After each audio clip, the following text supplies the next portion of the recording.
Orlando Jimenez, Joanna Sebastian, Mariel Angeles, and Gian Identia.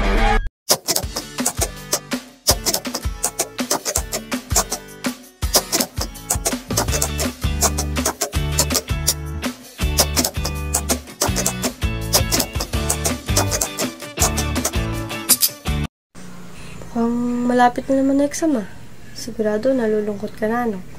Na-stress ka na sa mga nangyari. Maraming kailangan reviewin, gawa na naman ng reviewer, mag-aayos ng notes, magkakabisa. Dami. Isang madugong panahon na naman bilang estudyante. Hindi ka ba nape-pressure?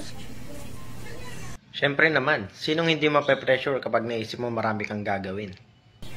Iinom ka ng mga substances para magising sa mapuwita ang pagre-review. O kaya, iinom ka ng mga gamot ng mga substances that basically helps you to be okay and feel high and down. Pero hindi lang sa mga estudyanteng katulad namin. And it's not good for you. Sa vlog na ito, we want to show you how not only student like us, but other people led to drug abuse. Dahil sa pagbaba ng levels ng mental health natin. The answers to that problem by simplest words are self-education, curiosity, escape, anxiety, and depression, and especially lack of education or awareness sa mga ganitong issue. Ang drugs, by the word itself, means as a medicine. Lahat naman ng drugs ay isang uri ng panggamot. Para sa isang sakit, sadyang naubuso lang ang paggamit Lahat ng gamot may oras kung kailan ulit pwede inumin. At since gamot siya, it alleviates or making you suffer less severe than how it actually feels. Actually, lahat ng negative thoughts, yung pain, makatulog ka ng matiwasay, ganun. Having the access to have these types of drugs are where it starts. Kasi, nandiyan lang naman yan sa mga, medicine box mo, sa bahay nyo. Nasa, talaga yan, self-control mo na lang kung lalabanan mo yung sarili mo to not abuse the medicine. Sabi pa naman sa libro ng Drug Society ni Glenn R. Hanson, Peter J. Venturel, and Peter Clutterbush na there are 3 types of misused drugs na prescribed and performance-enhancing drugs. Unang-una, yung opioids, sometimes called as narcotics, na usually prescribed para sa pain, usually madalas magkaroon ng pananakit at sa mga sobrang pananakit. Number 2, Central Nervous System Depressants or CNS. Yun naman yung mga para sa mga may anxiety, saka yung hindi makatulog, mga ganun. And number 3, stimulants. Ito naman usually prescribed sa mga may attention deficit hyperactivity disorder or ADHD. Though at some point, hindi naman yung madalas lang yung mga gamot talaga bibili mo sa merkado, di ba? Madalas kahit ano yan. Sa another section ng book naman tayo. Number 1, prescription drugs. Ito yung mga gamot na nakareseta na binibigyan ng isang doktor sa pasyente. Number 2, over-the-counter drugs. Ito yung mga gamot na hindi kailangan ng reseta para mabili. And number 3, recreational drugs. Dito pumapasok yung tulad ng coffee, tea, alcohol, tobacco, or chocolate. And number 4, illicit drugs. Dito naman pumapasok yung mga lagi yung narinig sa balita. Katulad ng cocaine, heroin, meth, ecstasy, LSD, marijuana, inhalants, synthetic cannabinoids, at prescription drugs. When misused lang naman. And number 5, herbal preparations or commercial drugs. Katulad ng paints, glues, pesticide, and household cleaning products. Dito na rin pumapasok yung grabe pero mas pasok siya sa inhalants Like, illicit drugs. I mean, it's just anything that you can use to heal yung nararamdaman mo. Also leads to drug dependency dahil kung wala yung substances na yun, babalik yung mga sakit Take your medicines and other substances, especially nga. This one is usually applying sa mga younger ages. Wala pa silang alam sa mga katulad nito and gusto nilang mag-build up ang experiences na gusto nilang pag-experimentuhan. Yung mga substances na gano'n, especially once the opportunity arises, ano nga ba lasa nito? Ano nga ba epekto na sa akin nito? Once lang naman yun for experience, kapag hindi masarap, di na uulit.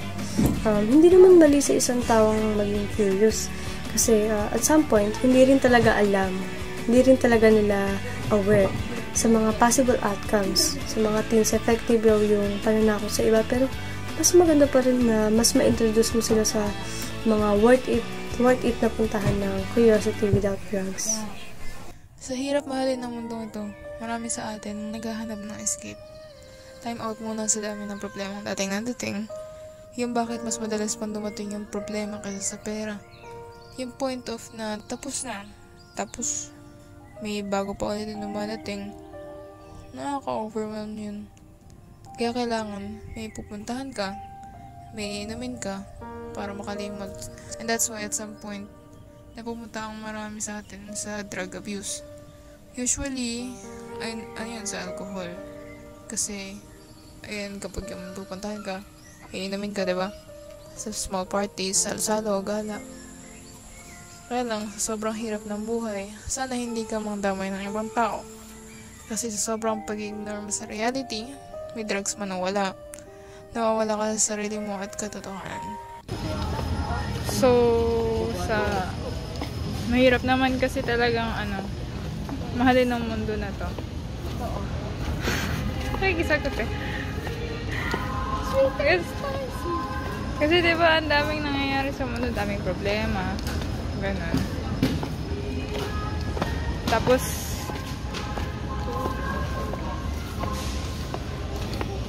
wala ka na nang magawa eh. Gusto mo na nang tumingin. Parang, hindi ko na alam. Kaya maraming taong napupunta sa point na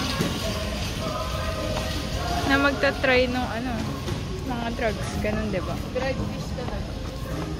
Ano ba yan?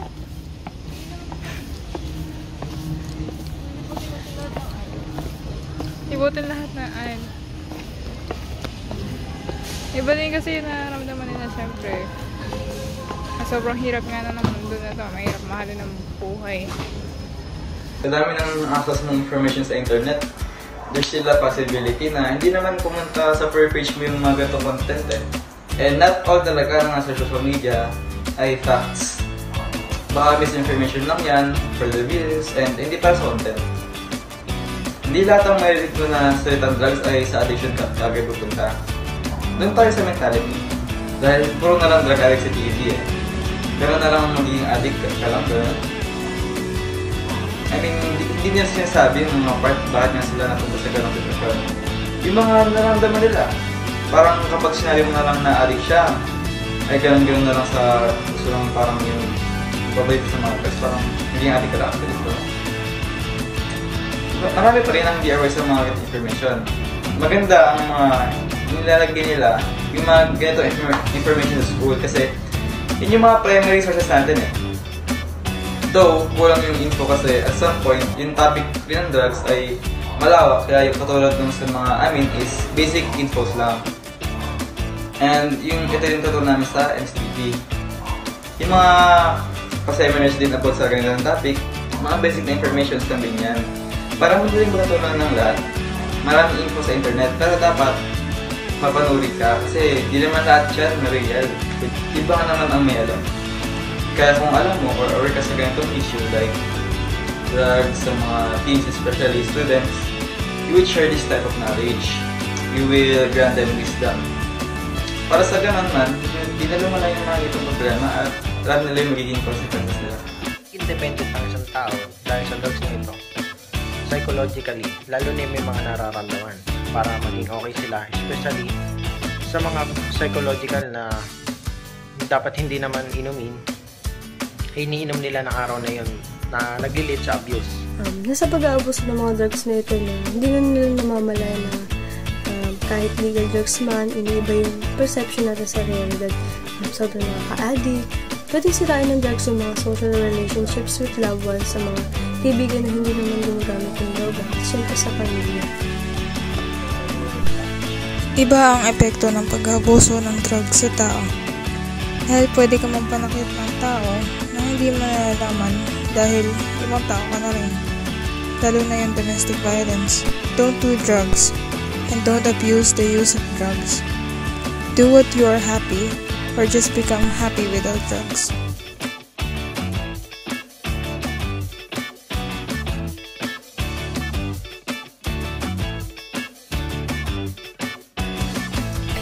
Thank you guys for watching and hope you learn a lot in this video. Please like, share, and subscribe and comment down your answers.